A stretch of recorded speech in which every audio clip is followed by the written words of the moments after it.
Good evening all of you.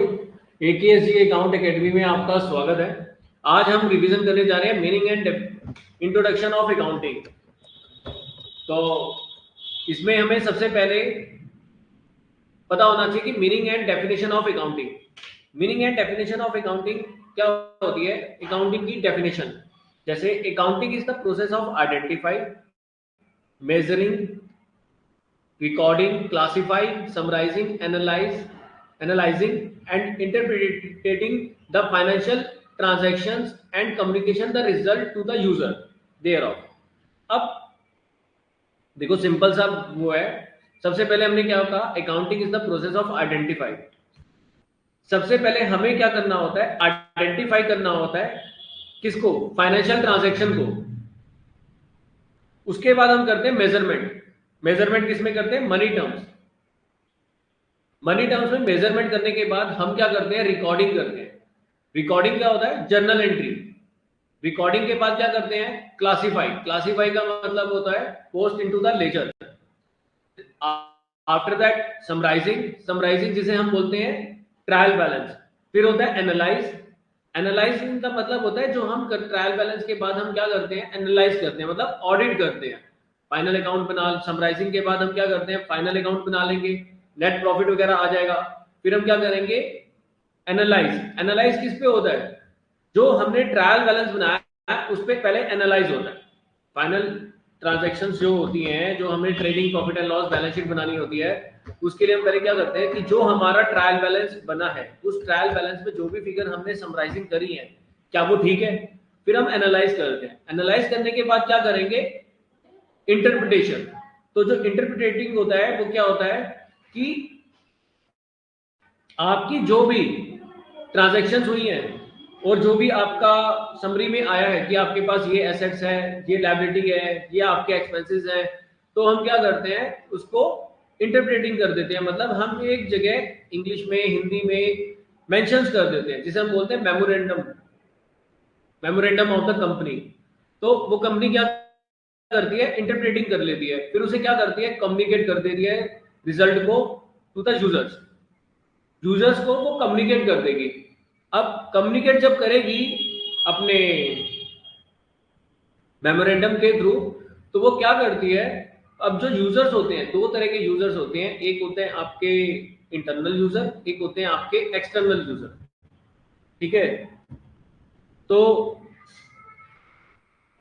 दो तरह के यूजर्स होते हैं, एक इंटरनल एक एक्सटर्नल। अब इंटरनल में कौन से आ जाते हैं? जैसे आपके एम्प्लॉयज हो गए, या आपके इंटरनल यूजर्स हो गए, और जो आपके सन्डी क्रेडिटर हो गए, बैंक्स हो गए, या आपके एक्सटर्नल यूजर हो गए। जया और ऋषिका, आप दोनों को कोई डाउट है इसमें?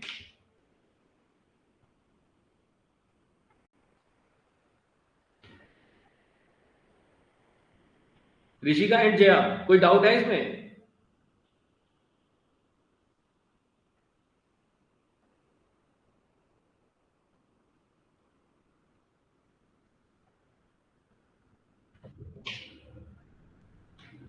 हाँ जी ऋषिका। No, sir. तो बताओ अकाउंटिंग की डेफिनेशन क्या होती है? Sir, accounting is a systematic process of uh, of identifying of events and classes and measuring them in monetary terms, um, recording in it into journal, and then post it into ledger देखो or ये say explanation हो गया।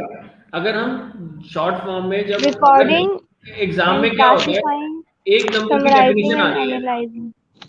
एक exam में आपके पास एक number की definition आनी है, उसमें आप लिख दोगे accounting is the systematic process of recording, classify, summarising, analyse and interpreting the financial transaction and communicate the result to the users thereof. Hmm.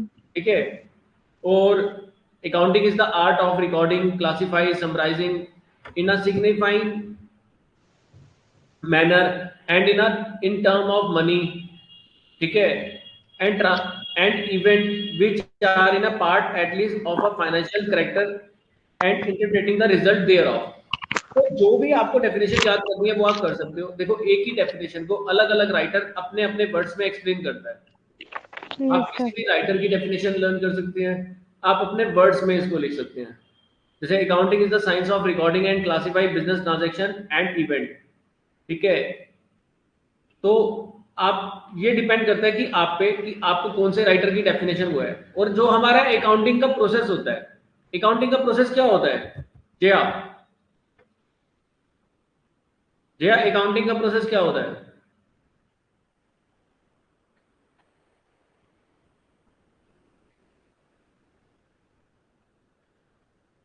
Jaya तो मेरे ख्याल से माइक ऑन करने के उसमें वो है नहीं अभी कंफर्ट में। ऋषिका? Yes sir. प्रोसेस क्या होता है अकाउंटिंग का? सर यही होता है, अकाउंटिंग इज अ रुको प्रोसेस रुको, ऑफ जया बता रही है, रुको रुको रुको। हाँ जी जया। हो जाओ, ठीक है, मेरी क्लास। हाँ जी जया, माइक अलाउड हो गया। Yes sir. सर समराइजिंग मैंने क्या आइडेंटिटी, पूछा है? मैंने क्वेश्चन क्या पूछा है? अकाउंटिंग की टर्म्स क्या होती हैं, कैरेक्टर्स नहीं, मैंने तो पूछा अकाउंटिंग का प्रोसेस क्या होता है। या प्रोसेस। प्रोसेस में पहले हम आइडेंटिफाई करते हैं कि वो कौन सा अकाउंट है। Very good. सबसे पहले हम करते हैं identify the financial transaction. Financial transaction को आइडेंटिफाई करते हैं। देन सेकंड प्रोसेस होता है, सेकंड क्या होता है? Measurement in the money term. उसको हम मेजरमेंट मनी टर्म्स में रिकॉर्ड करते हैं। जो हमारी डेफिनेशन है उसी को हम डिफाइन कर रहे हैं। अकाउंटिंग प्रोसेस ही हमारी डेफिनेशन है और अकाउंटिंग डेफिनेशन ही हमारा प्रोसेस है। अकाउंटिंग इज द क्या होता है? Identify the financial transaction, measurement in the money term, recording, recording. उसके बाद क्या होता है? Classify, recording. क्लासिफाई के बाद क्या होता है? समराइजिंग। समराइजिंग के बाद क्या होता है? Analysing and interpretating. And interpreting the financial transaction. And last होता है हमारा communicate the result to the user.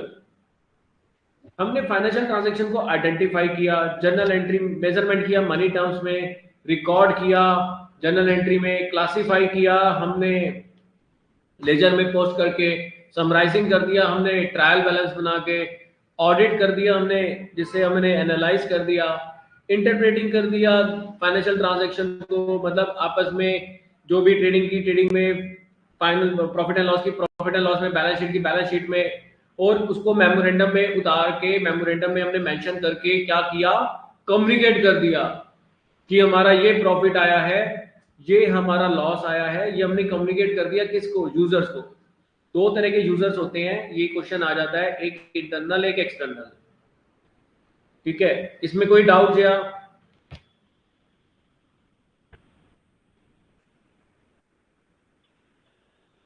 नहीं, ओके। और ऋषिका आपको कोई डाउट? नहीं, आपने पहले ही बता दिया था। अब आ जाते हैं इस पे। वो कह रहा है एट्रीब्यूट्स या करेक्टरिस्टिक ऑफ अकाउंटिंग। ठीक है, तो करेक्टरिस्टिक ऑफ अकाउंटिंग क्या होते हैं? कौन बताएगा?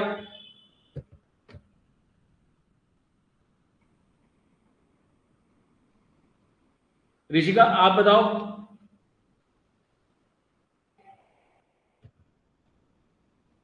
हाँ जी, क्या होते हैं? The first होता है identification of financial transaction second? which we measure in money term, yes. or second measuring the identified transaction in the terms of money, which cannot be recorded, an event which cannot be measured in terms of basically money ये is इसकी not limitations है account की कि money terms के बिना हम कोई भी ट्रांजैक्शंस को रिकॉर्ड नहीं कर सकते। Financial recorded. Transactions and event are measured in terms of money. ठीक है, an event which can not be measured in the terms of money is not recorded in the books of account. तो जो events वगैरह होते हैं उनको हम money transaction में कन्वर्ट, जिन ट्रांजैक्शंस को मनी में कन्वर्ट नहीं कर सकते उनको हम रिकॉर्ड नहीं कर सकते। ठीक है, Yes, लेकिन ये जो आ रहा है ये इसकी क्या कहते हैं, एट्रीब्यूट भी limitation. है और ये लिमिटेशन का भी एक पार्ट है। ठीक है, थर्ड हो गया रिकॉर्डिंग, Recording फोर्थ हो in गया classify. then classifying into ledger, हाँ recording देखो, into the ये हमने डिफाइन कर दिया, अभी तो बस हम पॉइंट्स कर रहे हैं, जिसमें डाउट आएगा वो पूछना है। फिर देन क्या होता है? समराइजिंग। summarizing the financial ठीक है, statement, नेक्स्ट क्या होता है? analyzing and interpretation, ठीक है, उसके बाद then communication. communication to the ठीक है, टू द users यूजर। तो ये हमने पहले डिफाइन कर दिया डेफिनेशन में ही, वही जिसके आपके कैरेक्टरिस्टिक होंगे, किसके, अकाउंटिंग के। ये जो हमने पढ़े क्या पढ़े हैं, एट्रीब्यूट्स ऑफ अकाउंटिंग। ठीक है, फिर आ जाते हैं ऑब्जेक्टिव। पहला ऑब्जेक्टिव क्या है, मेंटेनिंग अकाउंटिंग रिकॉर्ड्स। तो इसमें क्या करते हैं हम, अकाउंटिंग रिकॉर्ड्स को हम मेंटेन करते हैं। अब हम रीड क्या कर रहे हैं, ये ध्यान दो, ऑब्जेक्टिव, कि जो हम अकाउंटिंग करते हैं उसका मेन ऑब्जेक्टिव क्या है। तो पहला मेन ऑब्जेक्टिव है कि अकाउंटिंग रिकॉर्ड्स को हम मेंटेन करें। क्या हम परचेज कर रहे हैं, क्या सेल कर रहे हैं, क्या एक्सपेंस कर रहे हैं, इन सबको हम मेंटेन करें, बुक करें अपने अकाउंट्स में, बुक्स में। ठीक है, सेकंड क्या होता है, डिटरमाइन प्रॉफिट एंड लॉस। तो जो भी आप रिकॉर्ड करते हैं फिर उससे क्या निकलेगा, या तो आपको प्रॉफिट होगा या लॉस होगा।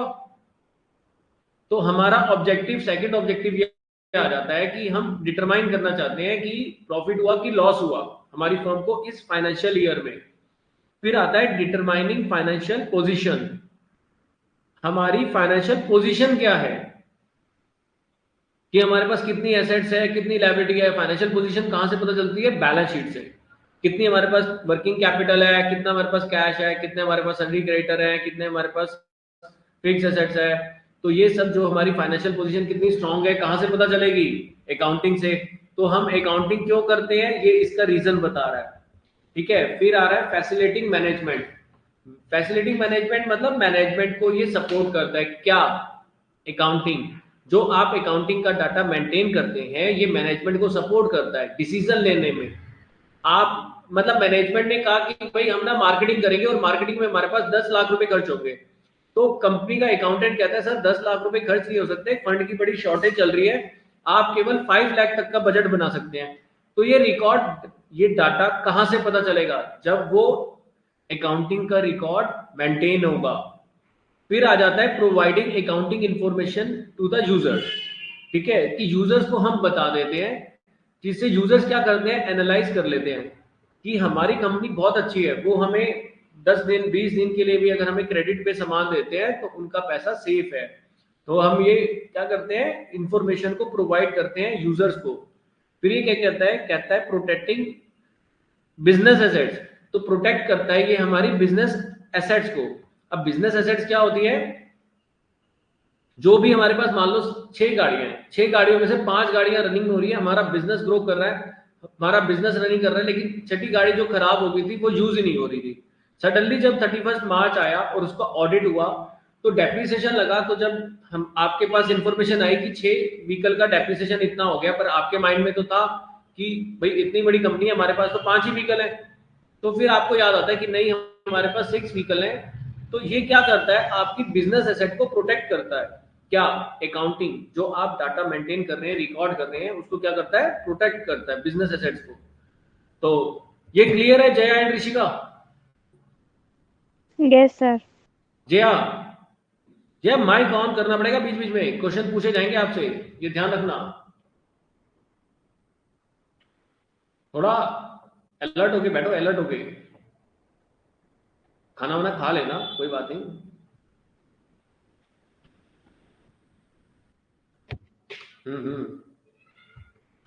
हाँ जी जया। यस सर, समझ आ गया।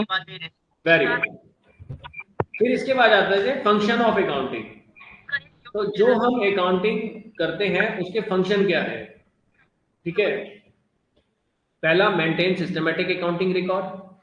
अब जैसे हमारे पास मोबाइल है, मोबाइल का फंक्शन क्या है, जो मोबाइल बनाने का मेन ऑब्जेक्टिव क्या है, कि आप मैसेज कर सको, कॉल कर सको, व्हाट्सएप यूज कर सको, ऐप यूज कर सको, यूट्यूब चला सको।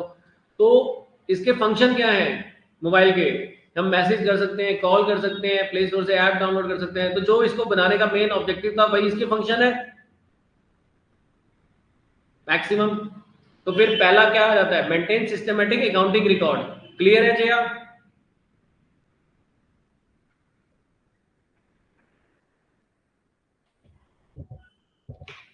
ओहो, तुम माइक बंद कर देती हो, वेरी गुड। ऑन ही रख के बैठो। Maintain systematic accounting record, clear है? Yes sir. Very good. Rishika clear?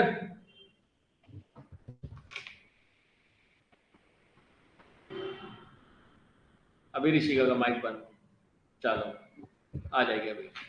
फिर प्रिपरेशन ऑफ फाइनेंशियल स्टेटमेंट। आ गई। हाँ जी ऋषिका, क्लियर? Sir. हाँ जी, प्रिपरेशन ऑफ फाइनेंशियल स्टेटमेंट और फाइनल अकाउंट। जो हम फाइनेंशियल स्टेटमेंट प्रिपेयर करते हैं, फाइनल अकाउंट बनाते हैं, trading profit and loss, balance sheet, वो इसके फंक्शन है। हमें ये डाटा जो हम इसमें बनाते हैं, तो ये जो है इसके फंक्शन है। मीटिंग लीगल रिक्वायरमेंट, ये हाँ ये इंपॉर्टेंट पॉइंट है। देखो, accounting record are accepted as evidence by the court of law if they are maintain systematically following the accounting principle and concepts. Besides, the law such as the Company Act, Income Tax Act, GST Act, तो ये क्या करता है, हमारी legal requirements को पूरा करता है। लीगल रिक्वायरमेंट्स को ऐसे पूरा करता है ये कि हमारा जो डिपार्टमेंट होता है वो कह देता है जी आपका ना जीएसटी बना 1 लाख रुपए, पर हमने डिपार्टमेंट को बोला नहीं नहीं, हमने तो 95,000 जमा कराना है। तो डिपार्टमेंट बोलेगा प्रूफ क्या है, तो हम क्या करेंगे, अपने अकाउंटिंग का डाटा प्रेजेंट करेंगे। तो क्या करता है, मीटिंग लीगल रिक्वायरमेंट्स, ये लीगल रिक्वायरमेंट्स को फुलफिल करता है। फिर क्या करता है, communicating the financial information, clear. Assistant to management, management को हेल्प करता है, क्लियर। फिर आ जाते हैं हम एडवांटेज ऑफ अकाउंटिंग। तो एडवांटेज ऑफ अकाउंटिंग में पहला एडवांटेज क्या है, फाइनेंशियल इंफॉर्मेशन अबाउट बिजनेस। तो हमें फाइनेंशियल इंफॉर्मेशन देता है बिजनेस के बारे में, क्या, अकाउंटिंग का डाटा जो हम मेंटेन कर रहे हैं। फिर आ जाता है असिस्टेंट टू मैनेजमेंट, तो मैनेजमेंट को भी ये एडवांटेज है कि वो डिसीजन ले सकते हैं। रिप्लेस मेमोरी, मेमोरी हमें मतलब याद रखने की जरूरत नहीं है, हार्ड डिस्क में डाटा, सॉफ्टवेयर में डाटा, क्लाउड पे डाटा हमारा सेफ है।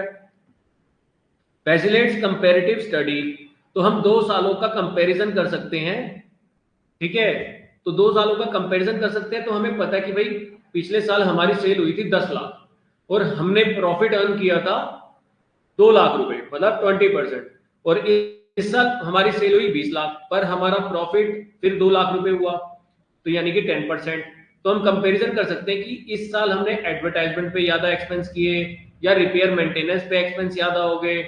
तो क्या करता है ये, हमें फैसिलिटी प्रोवाइड करता है कि हम कंपैरिजन कर सकते हैं कि हमने पिछले साल क्या किया था और इस साल क्या किया है। फिर facilitate settlement of tax liability, तो टैक्स लायबिलिटी को सेटलमेंट करने में ये हमें सपोर्ट करता है। फिर क्या करता है, फैसिलिटेट्स लोन, लोन लेने में हेल्प करता है। बैंक हमें इजीली लोन दे पाता है कि अरे इनकी बैलेंस शीट तो बहुत अच्छी है, अब हम इनको लोन दे सकते हैं, वाओ वेरी गुड। फिर एविडेंस इन कोर्ट, कोर्ट में एविडेंस होता है कि हमने इतने की परचेज करी, इतने की सेल करी और इतना हमने टैक्स गवर्नमेंट को जमा करा दिया। Facilitate sale of business, business को बेचने में वो होता है, हेल्प करता है, हेल्पफुल होता है। कैसे, आपने बिजनेस सेल करना है, आपने बताया आपके पास इतना कैश इन हैंड है, इतनी फिक्स्ड एसेट्स है, इतनी आपके पास क्या कहते हैं व्हीकल्स है, इतना आपके पास सन्डी डेटर है, इतनी आपके पास लायबिलिटी है। तो सामने वाले को डिसाइड करने में इजी हो जाता है कि आपके बिजनेस की फाइनेंशियल पोजीशन क्या है, वो आपको अच्छे पैसे देगा। Assistant in the event of insolvency, ठीक है, वो कह रहा है insolvency proceeding involve explain money transaction that have taken place in the past. Systematic accounting records assist a great deal in a such situation. अब जब इंसॉल्वेंसी होती है, ठीक है, जब कोई बंदा इंसॉल्वेंट हो जाता है तो फिर वहां पे क्या करते हैं कि उसको जो भी ट्रांजेक्शन वगैरह होती है कि क्या ट्रांजेक्शन हुई पास्ट में, क्या रीजन रहा, क्या वो रहा, ठीक है, तो वो एक्सप्लेन कर पाता है इजिली, कंफर्टेबली। क्योंकि अब किसी ने बोला जी मैं बैंकरप्ट हो गया, तो वो कैसे एक्सप्लेन करेगा, उसकी बैलेंस शीट, उसका अकाउंटिंग रिकॉर्ड बताएगा कि वो सच कह रहा है या झूठ कह रहा है। Helpful in partnership account, partnership में सबसे बड़ी चीज होती है ट्रस्ट, कितना प्रॉफिट हुआ, कितने के एक्सपेंसेस हुए। तो अकाउंटिंग रिकॉर्ड मेंटेन हो रहा है तो पार्टनरशिप करना आसान हो जाता है। लिमिटेशंस ऑफ अकाउंटिंग, हाँ जी, तो लिमिटेशंस ऑफ अकाउंटिंग में पहला पॉइंट है accounting is not fully exact. अब हम कहते हैं ओए अकाउंटिंग फुली एग्जैक्ट नहीं है, नहीं जी बिल्कुल नहीं है फुली एग्जैक्ट। क्यों, क्योंकि होता क्या है, ये चलती है बुक वैल्यू पर। ये क्या चलती है, बुक वैल्यू पर, कि हमने इतने का परचेज कर लिया, लेकिन उस अब आपने आईफोन ले लिया 1 लाख रुपए का कंपनी में, ठीक है, या आपने एक व्हीकल ले लिया, अब व्हीकल की वैल्यू मार्केट में है आपने 10 लाख रुपए का व्हीकल लिया, मार्केट वैल्यू है इसकी 5 लाख रुपए, पर आपकी बुक्स में अभी भी दिख रही है डेप्रिसिएशन के बाद 9 लाख रुपए की। तो accounting is not fully exact. Phone का एग्जांपल और अच्छे से समझ में आता है, क्योंकि फोन 2-2 महीने में प्राइसेस डाउन हो जाते हैं, लेकिन आपकी बुक्स में तो वो अच्छा ही रहता है, क्योंकि अभी 2 महीने में डेप्रिसिएशन भी नहीं लगता। ठीक है, तो अनरियलिस्टिक इंफॉर्मेशन। तो अनरियलिस्टिक इंफॉर्मेशन का मतलब क्या है कि वो क्या करता है, जो इंफॉर्मेशन होती है, क्योंकि जो हमारा हिस्टोरिकल कॉस्ट प्रिंसिपल है वो यही बताता है, और जिससे क्या होता है कि हमारी एसेट्स की सही इंफॉर्मेशन नहीं आती, तो इसे हम पूरा विश्वास नहीं कर सकते उस पर कि ये इंफॉर्मेशन सही है या गलत है। तो एक asset are recorded in the books of account at historical cost principle, जो हम बुक करते हैं, एंड डेप्रिसिएटेड ओवर देयर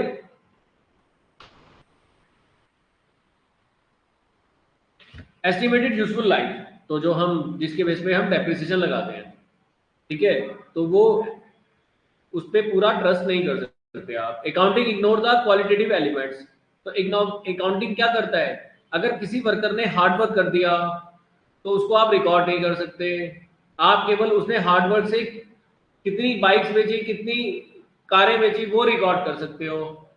अब इतने बिल्डिंग बना दी, एक ही दिन में 2 दीवारें बना दी, 2 वॉल्स बना दी, तो पर आप उसको रिकॉर्ड कर सकते हो? नहीं कर सकते।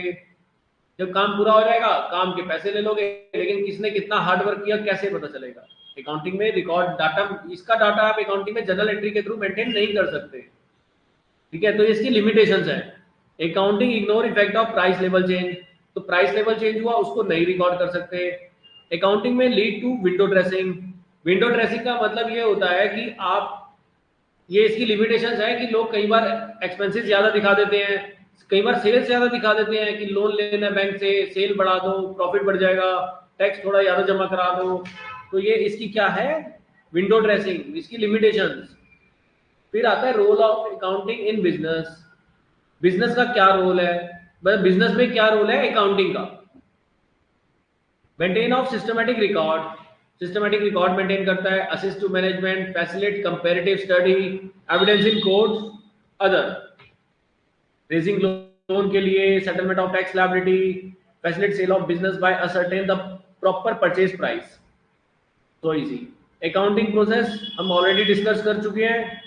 ब्रांचेस ऑफ अकाउंटिंग, तो यहाँ पे अभी हमें 3 टाइप के ब्रांचेस बताए गए 11th क्लास में, financial accounting, cost accounting, management accounting. Financial accounting जो अभी आप 11th-12th में पढ़ेंगे, this is the financial accounting. Cost accounting, cost accounting क्या होती है, जो आप कॉस्ट के बारे में कि कॉस्ट कैसे निकालें, तो वो कॉस्ट अकाउंटिंग होती है। फाइनेंशियल अकाउंटिंग जिसमें आप trading, profit and loss, balance sheet वगैरह बनाना सीखते हैं, फाइनेंशियल पोजीशन को निकालना सीखते हैं बिजनेस की, वो आप सीखते हैं 11th और 12th में, क्योंकि 12th में पार्टनरशिप आ जाता है और यहाँ पे प्रोप्राइटरशिप है। तो कॉस्ट अकाउंटिंग भी हो गया। मैनेजमेंट अकाउंटिंग, मैनेजमेंट को जो हम डाटा प्रोवाइड करते हैं जिससे वो डिसीजन ले पाते हैं, वो मैनेजमेंट अकाउंटिंग होती है। लेकिन हम 11th-12th में क्या पढ़ते हैं, सिर्फ फाइनेंशियल अकाउंटिंग। फिर आ जाता है relationship between book keeping, accounting and accountancy. अब देखो 2 तरह के, अब हमने, एक स्कूल होता है, स्कूल एक प्राइमरी स्कूल होता है, एक सेकेंडरी होता है, एक सीनियर सेकेंडरी होता है। ऐसे ही अकाउंटिंग को 2 पार्ट में डिवाइड कर दिया, book keeping and accounting and accountancy. तो बुक कीपिंग क्या होता है, अकाउंटिंग क्या होता है, वो एक बार समझ लेते हैं। Book keeping is a process of identify financial transaction and events, measuring them in money terms, recording them in the books of account and classify. तो क्लासिफाई तक का जो प्रोसेस है अकाउंटिंग का, वो बुक कीपिंग है। और आफ्टर क्लासिफाई, जिसे हम कहते हैं accounting is additional book keeping, is the process of summarising the recorded transaction, recorded transaction की जो हम समरी बनाते हैं, and events, interpreting them and communicate the result thereof to the users. तो जो वो रिजल्ट को हम कम्युनिकेट कर देते हैं यूजर्स को, ठीक है, अपनी बैलेंस शीट के थ्रू, मेमोरेंडम के थ्रू, तो वो सब क्या हो जाता है, वो उसे क्या बोलते हैं, accounting stage. Book keeping primary stage होती है, ठीक है, it is the basis for accounting. और अकाउंटिंग क्या हो जाती है, it is a secondary stage, it beginning where book keeping end, जहां से बुक कीपिंग खत्म होती है वहां से अकाउंटिंग शुरू होती है।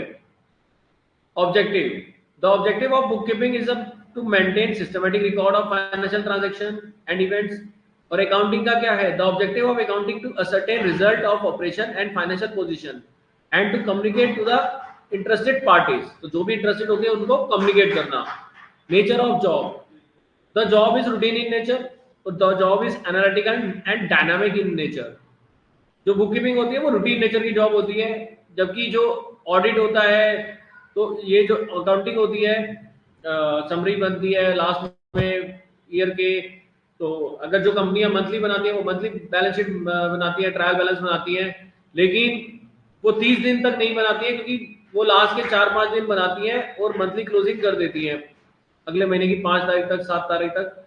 लेकिन जो डे टू डे रूटीन वो ट्रांजेक्शन्स होती हैं वो बुक कीपिंग में होती हैं। Performance, it begin a routine work can be perform by not to train staff. तो जो बुक कीपिंग है वो आप 11th की अकाउंटिंग के बाद भी कर सकते हो, इसमें कोई वो नहीं है, लेकिन जबकि जो अकाउंटिंग है वो it being a specialised function is perform by a train staff. तो जो अकाउंटिंग होती है वो ट्रेन स्टाफ होते हैं, ठीक है, जिनको एक्सपीरियंस होता है, वो फिर एनालाइजिंग का काम, समराइजिंग बनाने का काम, वो काम कर पाते हैं।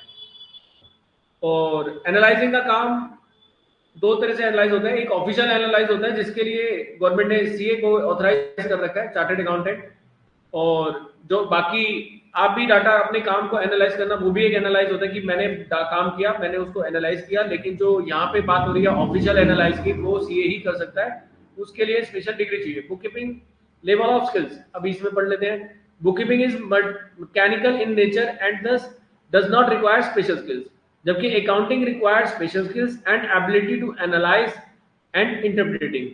तो इसके लिए एबिलिटी होनी चाहिए, तभी आप अकाउंटिंग कर सकते हैं। अब आएगा अकाउंटेंसी। अकाउंटेंसी में दोनों की कंप्लीट एक डेफिनेशन है। Accountancy is a systematic knowledge of accounting, it is an educating process where by various aspects of accounting are explained along with the reason how to maintain the books of account। कैसे हम books maintain करते हैं, summary करते हैं, accounting information and communication to the users. तो ये सब accountancy का ही पार्ट होता है, जो हम रूल्स प्रिंसिपल को फॉलो करते हैं। तो हमने एक वर्ड डिजाइन किया अकाउंटेंसी, क्योंकि अकाउंटिंग की डेफिनेशन में ही सारी चीजें छुपी हैं। अकाउंटेंसी भी वहीं छुपी है, बुक कीपिंग भी वहीं छुपी है, और अकाउंटिंग भी उसी में है, जैसे स्कूल में सब आ जाता है, ठीक है। अब आ जाते हैं हम इसके qualitative characteristic of accounting information. हाँ, इसके क्वालिटेटिव कैरेक्टरिस्टिक क्या होते हैं? सबसे पहला आता है reliability. Accounting information should be reliable. Reliability of information mean it is variable, free from Beas and material error. तो ये किसी की पर्सनल इंटेंशन के बेस पे काम नहीं करता, ये रिलायबल होता है, और इस पे इसी के बेस पे हम प्रॉफिट एंड लॉस निकालते हैं, ठीक है। तो अगर ये किसी के कहने पे मैंने कहा ऐसे मेथड से कर लो, उस मेथड से कर लो, ऐसा नहीं होता। तो जो रूल्स होते हैं, रेगुलेशंस होते हैं, तो उसी के बेस पे हम अकाउंटिंग करते हैं। इसीलिए कह रहा है कि ये इसकी कैरेक्टरिस्टिक है, ये इसकी क्वालिटी है। फिर relevance, accounting information must be relevant to the users. Users के लिए रिलेवेंट होती है, क्योंकि वो डिसीजन ले पाते हैं यूजर्स कि आपको पैसे उधार देने हैं, नहीं देने हैं, आपको क्रेडिट कितने दिन का देना है, ठीक है। तो अंडरस्टैंडेबिलिटी होनी चाहिए। तो understandability mean that the information provide through the financial statement must be present in the manner that the user are able to understand it, ताकि यूजर्स अच्छे से समझ पाए, ठीक है। कंपेटिबिलिटी, कंपैरिजन कर लेते हैं हम, ठीक है। वो कह रहा है इंट्रा फर्म कंपैरिजन, दो तरह के होते हैं, एक इंटर फर्म हो जाता है, एक इंट्रा फर्म हो जाता है। तो compatibility mean that the user should be able to compare the accounting information and enterprises of the period either that the other period. एक पर्टिकुलर साल के लिए, महीने के लिए भी हो सकता है, और 2 साल का भी कंपैरिजन हो सकता है, known as intra firm comparison. तो जैसे एक होता है इंटर स्टेट, एक होता है इंट्रा स्टेट। तो जो सेम स्टेट हो जाती है वो हमारी इंट्रा हो जाती है, जो इंटर हो जाती है वो हरियाणा और दिल्ली हो जाती है। तो ऐसे इसमें होता है इंट्रा फर्म कंपैरिजन। हमारी कोई 2 ब्रांचेस हैं, हमारी फर्म है, तो उसका वो होता है। और with the accounting information of the other enterprises, जो अदर एंटरप्राइजेस को हम जानते हैं, तो उसके साथ भी उसको हम इंटर फर्म कंपैरिजन भी कहते हैं, उसके साथ भी हम अपना कंपैरिजन कर सकते हैं कि 2 प्लास्टिक की कंपनी है, एक हमारी कंपनी है, तो एक इंटर फर्म कंपैरिजन हो गया, कि उन्होंने कितना प्रॉफिट अर्न किया, कितनी टर्नओवर पे, तो और हमने कितना अर्न किया, तो सारे कंपैरिजन हम वहां पे कर सकते हैं। Users of accounting information, internal user, ठीक है, एक्सटर्नल यूजर। तो ये आपको बताया गया कि इंटरनल यूजर कौन कौन से हैं और एक्सटर्नल यूजर कौन कौन से हैं। तो ओनर मैनेजमेंट आपके इंटरनल यूजर हो गए, और एक्सटर्नल यूजर में employ, worker, banks and financial institution, potential investor, creditor, government and its authorities, public, researchers. तो ये था आपका पहला चैप्टर, मेन इंपॉर्टेंट चीज, ठीक है। The systematic recording transaction the book of accounts are double entry system and single entry system. हम दो बुक्स में रिकॉर्ड करते हैं, एक सिंगल एंट्री, एक डबल एंट्री। तो डबल एंट्री जिसमें हम क्रेडिट ट्रांजेक्शन्स वगैरह को भी रिकॉर्ड करते हैं, और कोई डबल इम्पैक्ट को, बेसिकली डुअल इम्पैक्ट प्रिंसिपल को हम फॉलो करते हैं डबल एंट्री सिस्टम में। 11th में हम डबल एंट्री सिस्टम ही पढ़ते हैं। सिंगल एंट्री सिस्टम जो होता है, जो छोटे मर्चेंट होते हैं, जैसे आपका वेजिटेबल वाला हो गया, डॉक्टर्स हो गए, एडवोकेट हो गए, तो ये लोग परचेज सेल्स वगैरह नहीं, मतलब ये लोग क्या करते हैं, जो पैसे आए वो आपकी इनकम है, जो पैसे गए वो आपके एक्सपेंस हैं।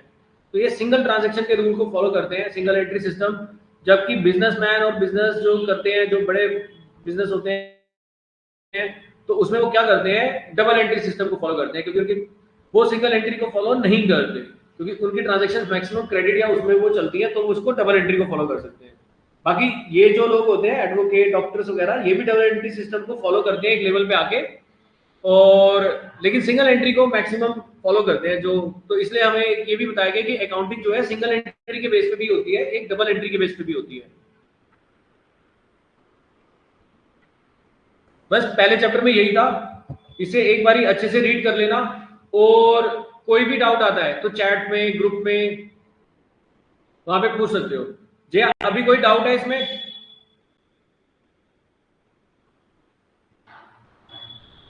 ऋषिका कोई डाउट?